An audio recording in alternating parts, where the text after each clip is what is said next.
Okay, Assalamu alaikum everyone. Good morning. Uh, well, first, I would like to thank Dr. Roxana Zia, Dr. Mavish Reza, Dr. Fatima Ismail, and all the CLT team at Foreman Christian College for the kind invitation. This is really a good opportunity to meet colleagues from Pakistan, from Lahore, and interact with them regarding a very important subject that is important to every researcher and every faculty and all those who are in the academic field. Let me, before I start, clarify to you that I'm talking to you today about this topic as a librarian. See, I'm a librarian, but not as a data analyst or data scientist, or even someone who is expert in ranking, who really pay more attention to numbers and figures and metrics.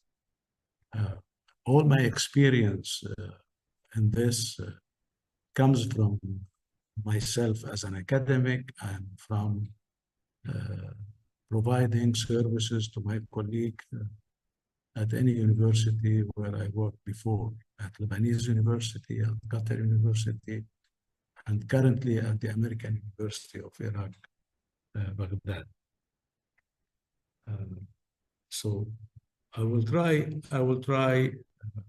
tried to set some objectives for the meeting.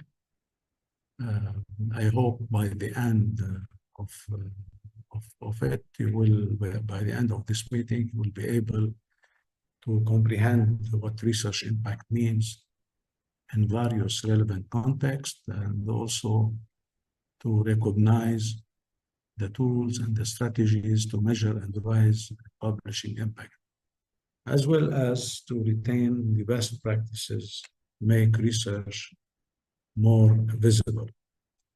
The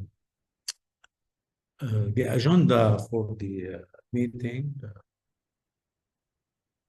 depend on 4 points, the 3 points: the introduction and some definitions.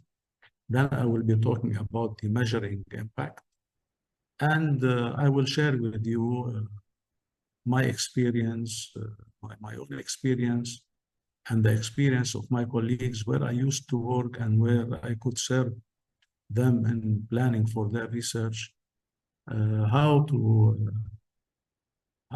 conduct, how to plan your research, especially in terms of finding a suitable journal to publish it. Before I continue or I go through the agenda, I would like to share with you something important and is really related to our topic about the journal citation report. I'm sure some of you, or maybe some, or most of you are familiar with this report, who is produced by Clarivate. The journal citation report for 2025 just been released, and I had the chance to look at it and attend a seminar or a webinar about the characteristics of the current report and the changes that took place in it. I will start with this just because I found something really shocking. It relates to the research retractions. These slides that talks about the history or the evolution of the report, you may look at it later when you got the slides. But this is the evolution or the development of the report since first started in 1975. What was shocking to me is to see this graphic about the number of retractions for 2023.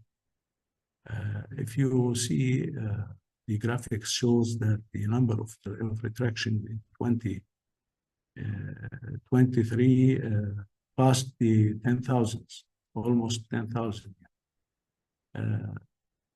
While the 2022 was about 4,000 something. I'm not sure. They say here that most of these retractions belong to one open access publisher.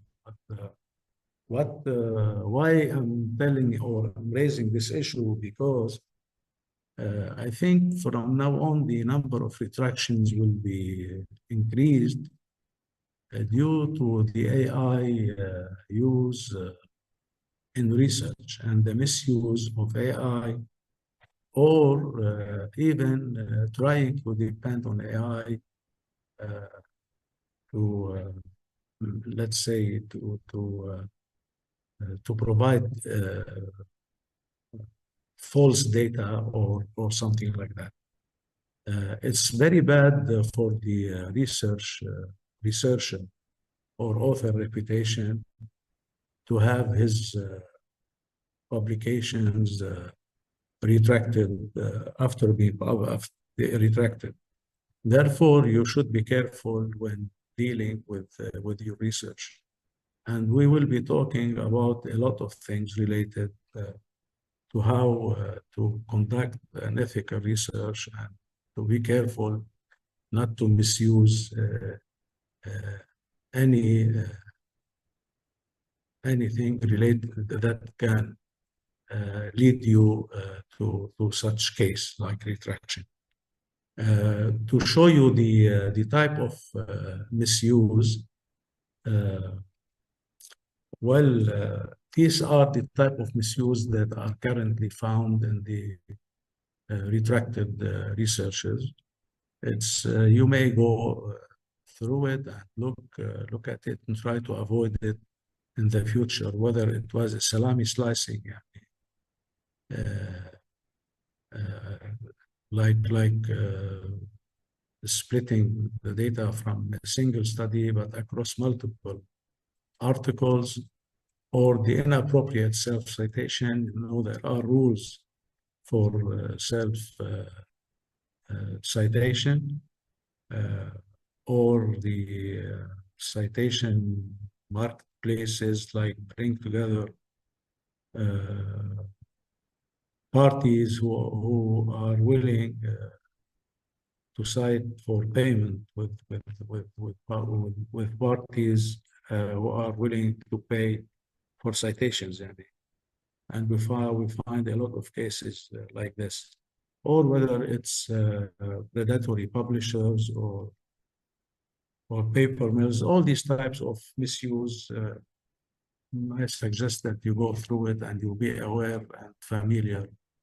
Not familiar, I mean, try, familiar with it in a way to avoid it. You have to know what are these types of misuse to avoid it in the future. Now back to our presentation. You see, in the past, we used to say publish or perish. This mantra lasted for too long, it was dominant for a long time. Nowadays, people or specialists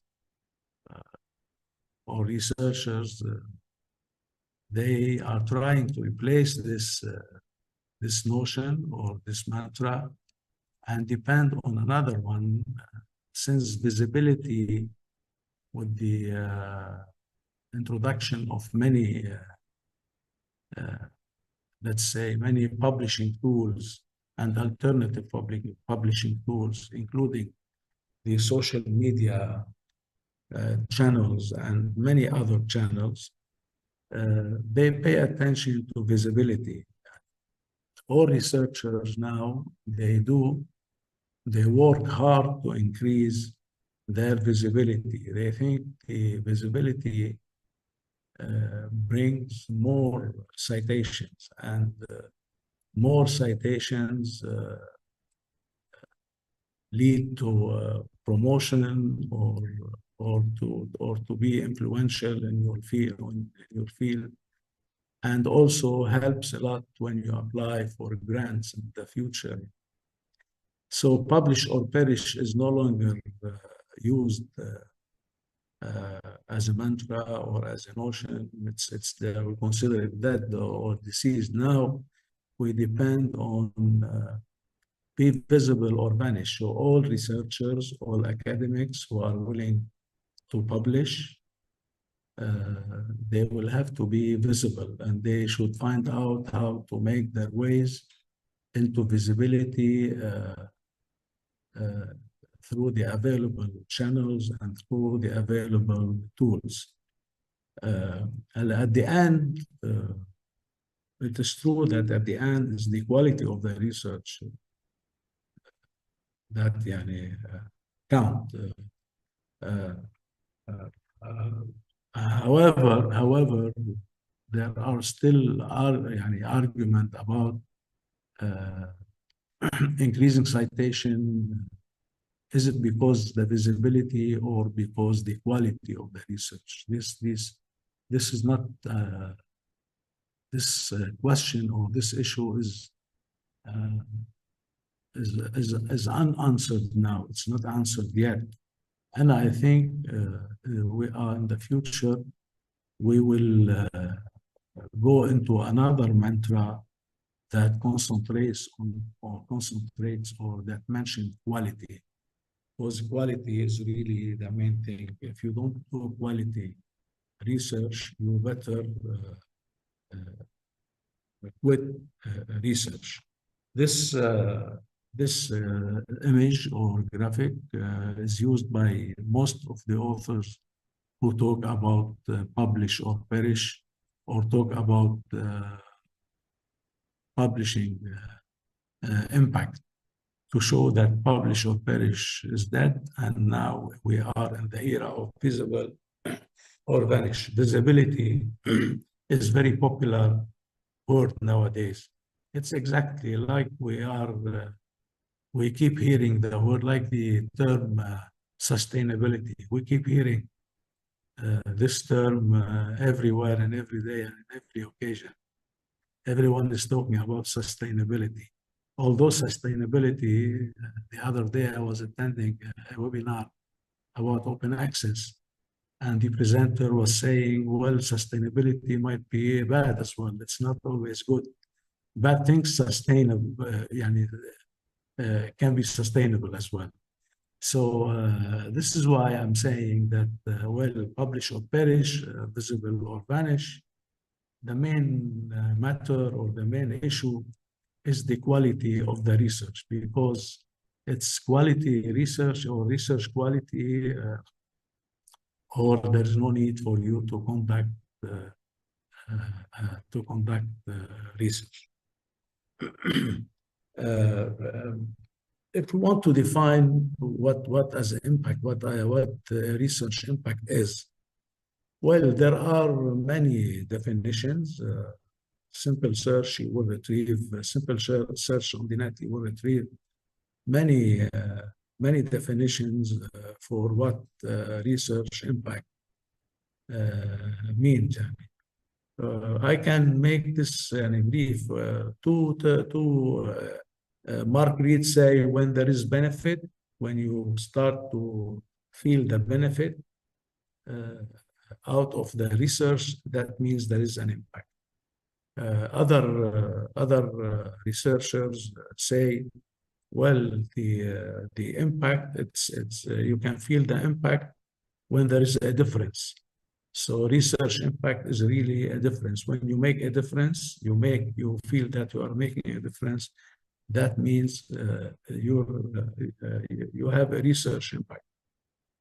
Otherwise, well, a numerous number of research, well, though published in very well-known journal, but they have no impact on the society, which is on many levels and of many types. We at university, as academics, we pay attention to the academic impact, maybe because they evaluate you about on the number of research that you published. You feel that your research got impact, and helped you or assisted you in your promotion. But what is really important is the societal, the economical impact, and all types of impact on society, whether it is the health, environment, and the education, politics, or social, or even technological impact. Your research should have impact on society. Currently, we hear a lot about research, we hear about that research takes care of or try to be aligned or to align with the Sustainable Development Goals, the 17 SDG of the United Nations Sustainable Development Agenda. Even some metrics now and also ranking agencies they are measuring the impact of this research on using the 17 goals. So very important to when you write a research or undertake a research to make sure that your research leaves an impact on the society and as well as an impact in your academic life. Now to talking about the impact, how we measure the impact, what are the main methods to measure the impact. Measuring the impact requires measurements. To measure something, you need measurements. These measurements are called research metrics. In our specialty or the academic field, when we talk about measuring impact, research impact, that means we are talking, we should be using the research metrics. These metrics currently captures quantitative data only. And these data are categorized on 3 levels, mainly. On the article level or the research level, and this is done through the citation counts. The other metric is through the journal level, where we study or we get the journal impact factor. We depend on the journal impact factor to measure its impact. So at any time the journal impact factor gets higher, that means the journal has impact through the research published in it. And the third level is the author level, or the H index, which most of you are familiar with, I think, which is very important to the author and the researchers when they are being evaluated academically, whether for promotion or for any other thing in their academic environment. So despite the drawbacks of these metric tools, or restricting the measurement to the 3 levels, measuring research impact is important for various reasons. And we cannot do without, we'll have to cope with it until new measures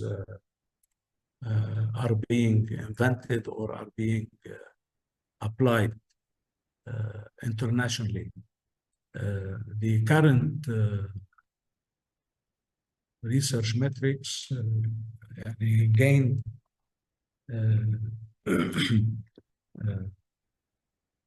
they are international, universal, and they are applied everywhere. The author level measurements are used to recognize the author's impact, as we said, to support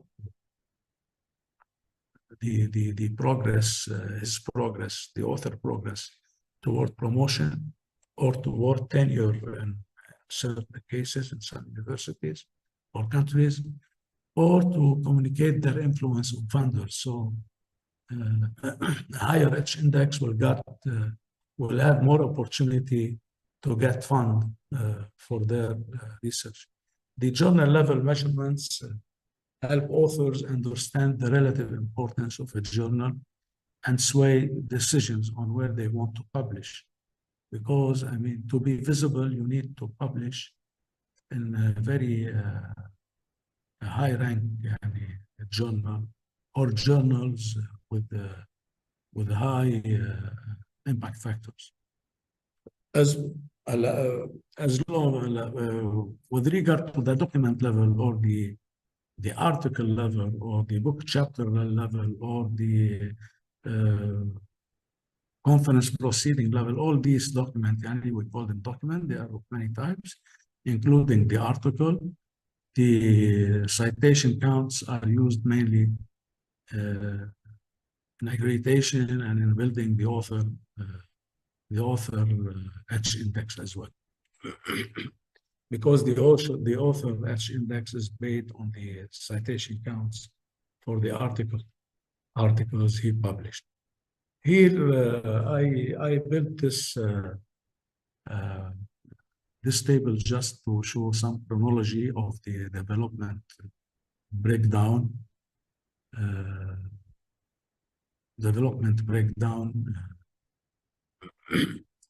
For the metrics. I see someone is raising his hand. Can I give him the mic or what? Dr. Imad, we will take questions by the end of this session. Once okay. Okay. Thank you. Thank you. Thank you.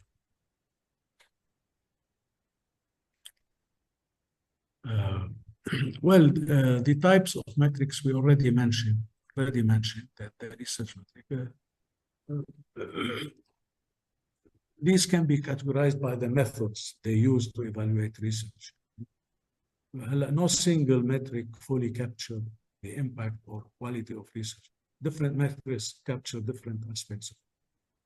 And these tools assess research impact and performance using various quantitative indicators as well.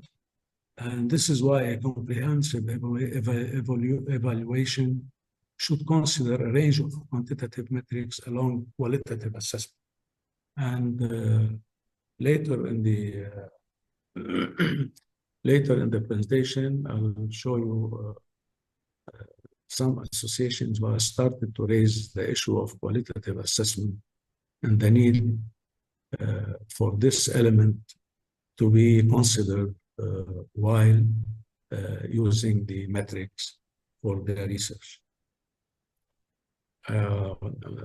This is a breakdown of all common research metrics tools and their associated methods. I will not go through it, but there are many. If I go through it, more than 10 or 15 or even more. There is actually a graphics. Graphics are available on the net. If you do a little search, you will find such a graphic like this. It will show all the metrics tools that are being used. Of course, I mean, these metrics are looked at from different venues, depending on the sector and on the objective. As a researcher and at the university level, for scholars and faculty, they mainly concentrate on the levels or the types of metrics that I mentioned earlier regarding which are the author level, the document or article level, and the journal level. And when it comes to ranking, maybe other measures are counted. And when it comes to the university and its contribution in the research in the country where it's located, or in the region where it's located, maybe other measures are counted. As I told you, I'm not a data scientist to talk about all these measures and explain it. Merely, we are using, as a librarian, we face questions concerning the types of metrics I said earlier. Well, who are the key players in the research metrics that are known and dominant in the sector? I'm quite sure most of you are familiar with them and maybe use their services. Clarivate Analytics, which own the Web of Science. The Web of Science previously owned by Thomson Reuters, now it's by Clarivate Analytics. Also Elsevier, which owns Scopus. And these two data are major databases providing such metrics and services related to what's being published in all the subjects. Web of Science and Scopus are different when they concentrate on the subjects they treated, and also they deal with different types of journals. There are journals in common which you can find in both services, but also there are journals you can find in the Web of Science which you cannot find in Elsevier. The third player in key metrics is Altmetric. Altmetric is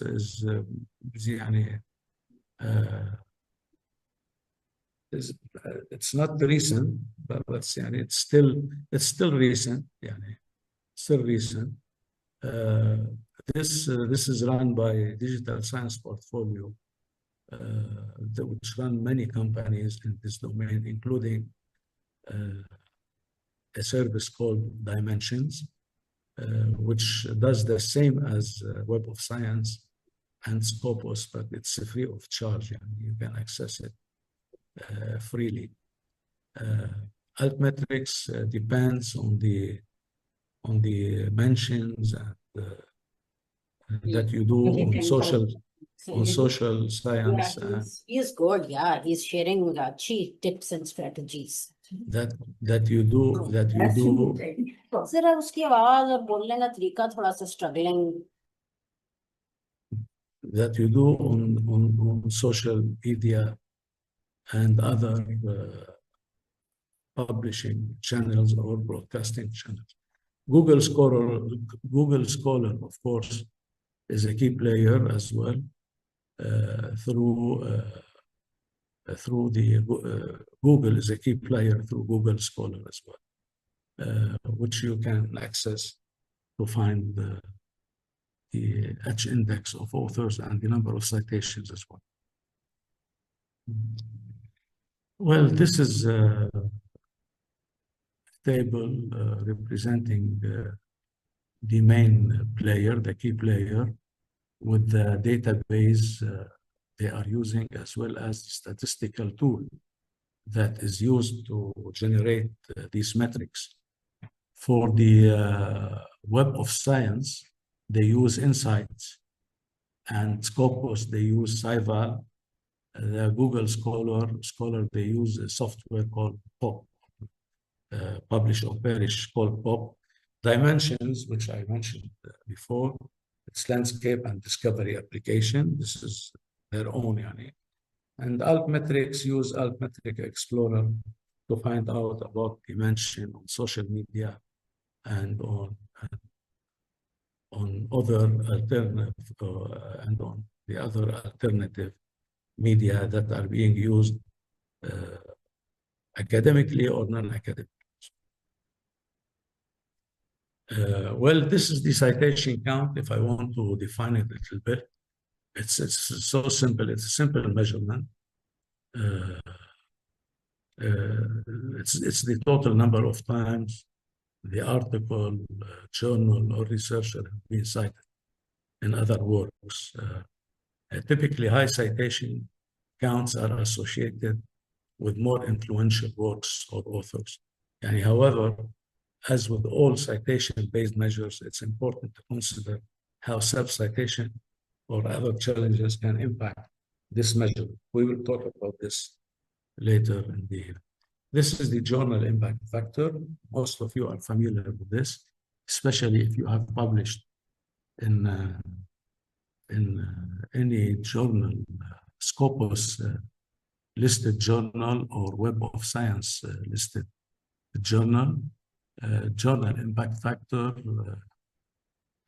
is an important element in deciding or in selecting the journal for publishing. It's counted, and it has a method to count it.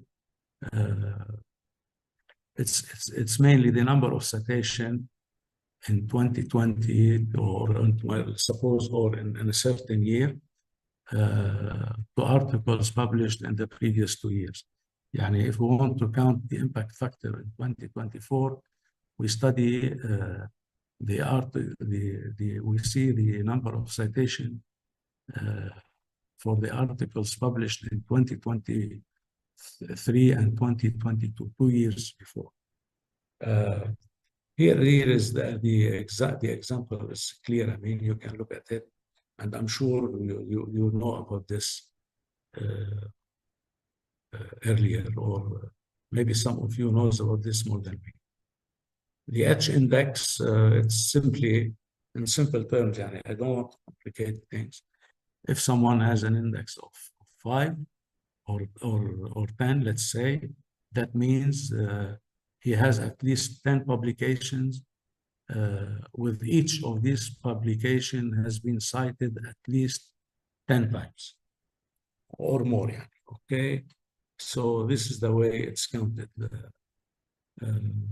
The H index that appears in Google Scholar or in the Web of Science or in Scopus are different. They are not the same. You will see different H index for the same author because they calculate this according to the number of articles they store in their databases, and they cannot get everything. The Altmetrics use these colors, they call it the colors of the journal, to cover these social media tools and other alternative media or new media. They give mention, every mention is assigned a number. They have a set of maybe 10 set of numbers between 0.25 to 8. So I think the news takes 8 points. I think this is what I think. So, and it's mainly numbers, counting the number of mentions and try to give a metrics using these numbers. Well, there are limitations, as we mentioned. Not everyone is happy with the way researchers are evaluated or research journals are evaluated. I mean, the articles that are published in the journals are evaluated.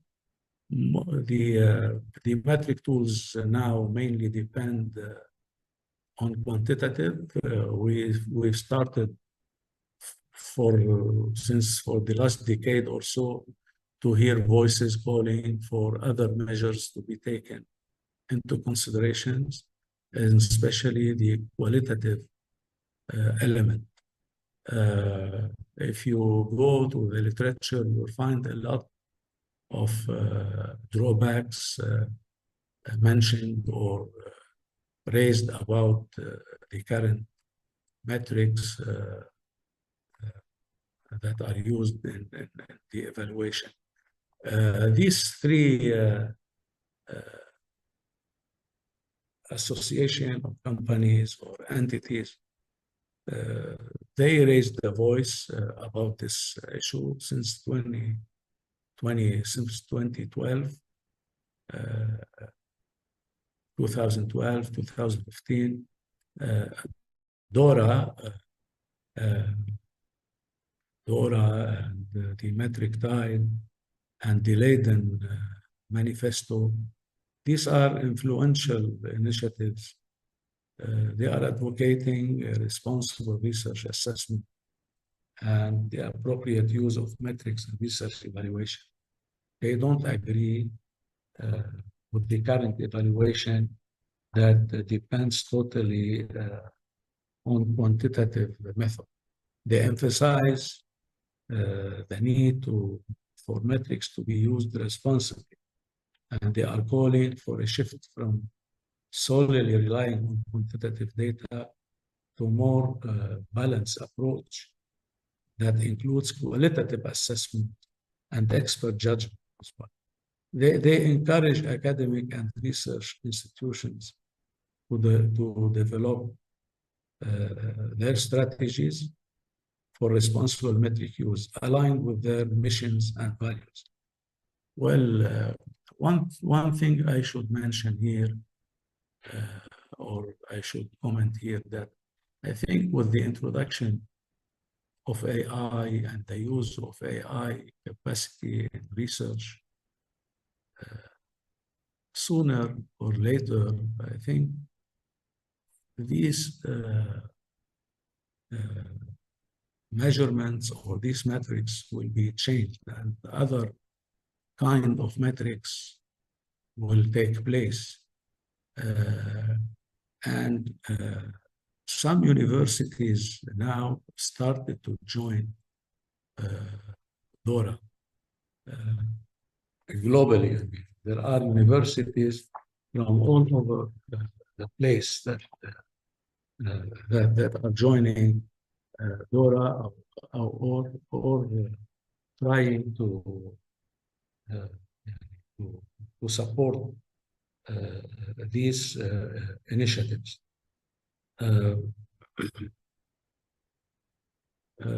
This is a Scopus. I'll show you some of the images from Scopus and the author metrics. As you see, it shows the total number of documents published or article documents, and the H index of the author, as well as the total number of citations and the total number of documents that have given the citation. Okay, so this is just,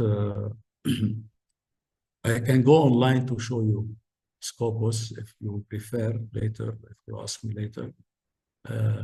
But I'm sure most of you, since most of you are faculty and researchers, you know Scopus and you have access to it through your university library. This is Scopus, but the source metrics. This talks about the journal, on the journal level. I mean, it gives the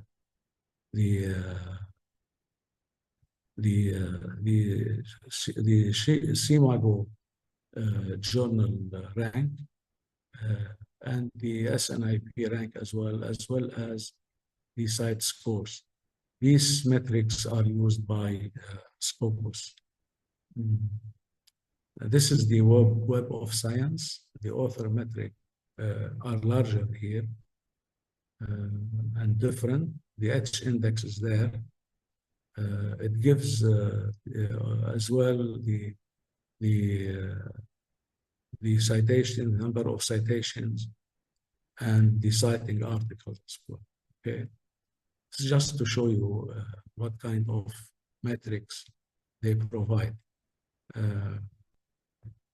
This is the journal metrics as well. This is the journal impact factor. And the journal citation indicator. These two metrics are given by the Web of Science. Well, starting in 2025, I'm showing you this slide to let you know that the retractions, the retracted articles, as from next year, will be excluded from the citation, the journal citation report. So they will not be included in the ranking or the evaluation. Yes, Mavish? Thank you so much for noticing this. So, Dr. Imad, because we have another webinar lined up right after yours, so we don't have the liberty to extend and go over the time. I run out of time, you mean? Oh, yeah, because I can see that you're on slide number 34 out of 56. So I'm assuming that you still have 20 more slides to go. No, give me 5 minutes, then okay. Or maybe you can keep these slides and refer to these during the question answer session, because we have received a few questions which we would like to discuss with you. Okay, let's go for the question. Okay. Do you want to say something to wrap up the session? I want to say that I have here some information about the publication plan, how to find the best journal. I can exchange this or share it during the question. It's fine. All right. So first of all, just a quick, the thing that I've taken away from your presentation is to publish for visibility, and how the world is shifting from the rudimentary approach of citation counts to a more holistic approach, like more sophisticated formula there to calculate journal impact, assessing the impact that research creates on society, and most importantly, the responsibility metrics that have emerged recently, as Dr. Imad was talking about the DORA framework. So thank you so much for sharing these innovative ideas and the latest state-of-the-art information with our audience. We have a few questions here. I'm going to ask as they flow in. So one of our audience asks that mostly the research impact is assessed when the research is published in English language. What about the research that is published in regional languages such as Urdu? So how should we, cater to the impact assessment in that situation? Well, this is really a dilemma, and it's a real problem that most of developing countries face, including the countries where I work and where I'm from, because we publish mainly in Arabic, for instance. But what's new about this, that Web of Science has also metrics for publication in other languages, like Arabic, for instance. We have the Arabic Citation Index. It's run jointly by Web of Science and the Egyptian Information Bank. And they have started to produce this citation index, which really can be used to evaluate research. This citation index is available in other languages as well, as far as I know. It's available in Korean and maybe in Farsi, I think, and some other languages. I'm not sure about the Urdu, but there is always possibility now to make joint effort or to make, let's say, a joint venture with Web of Science or other metrics measurement association or companies to try and work on finding something like a citation index for the publications in your own language. More than that, I would say that even Scopus and Web of Science, they take journals in other languages as well. They are not only dealing with English language journals. And I know there are Arabic language journals counted into Web of Science, but you need to meet the criteria that Web of Science require in order to list you with their journals or to let you in their index. It's the same as Scopus. They have a set of criteria. They will keep, if you apply, you can apply for this, and they will monitor the work of your publication using several elements, including, for instance, periodicity, the peer reviewing, things like this. And maybe in 2 years' time, 3 years' time, it depends on their regulation, they will take your journals into their index, and it will be counted in your evaluation. It will be counted. You will have metrics for your publication in your own language as well, not only for the English language publications.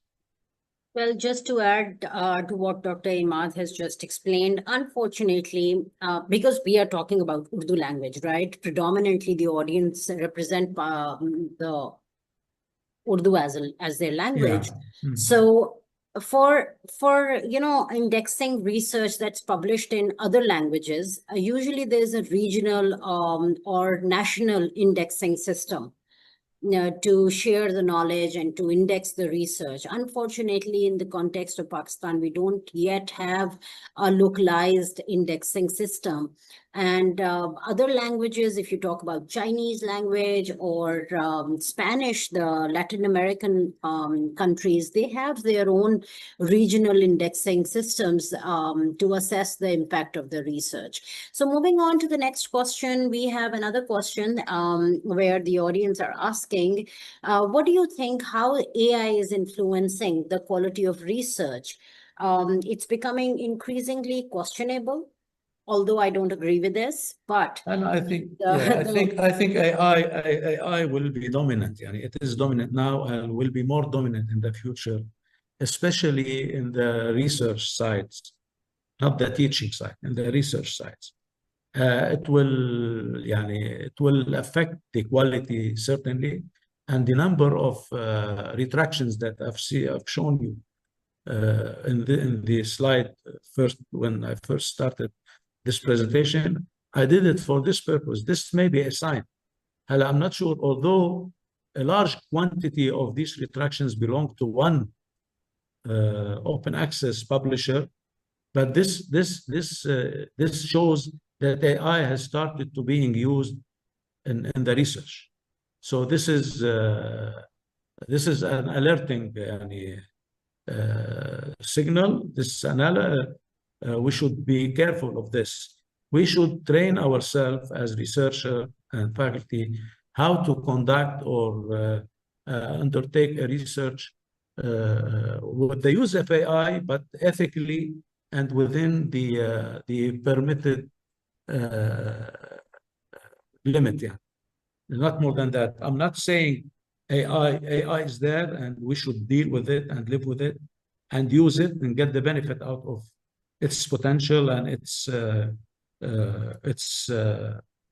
forces, let's say, because it's a good tool, but we should know how to use it.